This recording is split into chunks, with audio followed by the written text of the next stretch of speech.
John Mason. How is everybody? Hope you're doing okay. Hope things are well for you. Well, you know the fight going on to save the U.S. Postal Service. The Trump regime is trying to prevent people from voting by mail.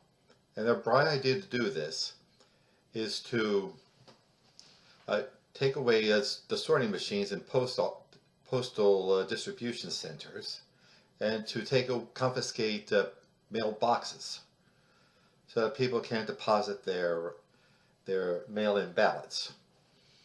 But there has been pushback and it's starting to work. The post office, we must take part in efforts to save the U.S. Postal Service. It's our postal service. It is the main communications service for all of us. That's how companies send out their products. That's how you communicate right to your loved ones, including military personnel overseas. And medicines. A lot of medicines are sent out over the mails, particularly from the VA to veterans. And also, the Postal Service is great for hiring veterans. It's our postal service and we must save it. I urge everybody to get on the horn to their elected officials, their members of Congress, and have them save the Postal Service. Particularly your senators, particularly Republican senators who have to be told, never mind Mitch McConnell, save the damn Postal Service.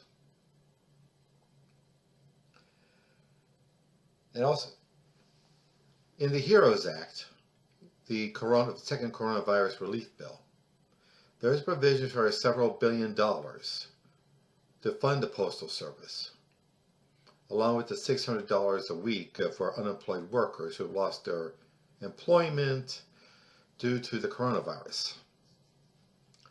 I urge everybody to get on the horn to their senators, congressmen, and have them pass the coronavirus relief bill, the HEROES Act.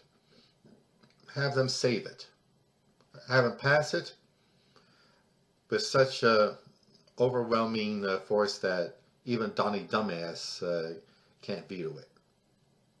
Or he will veto it, but we have to override his veto, if there is a veto. We are starting to rise. We're starting to stand up for our country. Get rid of the gang of traitors that screwed up our country. For what? To line their pockets. Like the Postmaster General, Louis DeJoy, who's supposed to be in charge of the Postal Service. Trump put him in charge of destroying the Postal Service. A, he's a prominent Republican contributor. And B, he's heavily invested in those delivery companies that rival the Postal Service. So that the U.S. Postal Service would be a competitor. And these corporations do not like competition. And they can't comprehend anything that doesn't generate a profit. I want the money, honey, that's all they think about. And they have they're billions of dollars richer now than they were before Trump. The oligarchy is getting richer and richer and richer, and we're getting poorer and poorer and poorer. The time is now to stand up. We will not take the downfall of our democracy. Go to the voting booth, go to the streets, go online to your various organizations online, and organize to get Trump and Pence and all of them out of there. And at this point,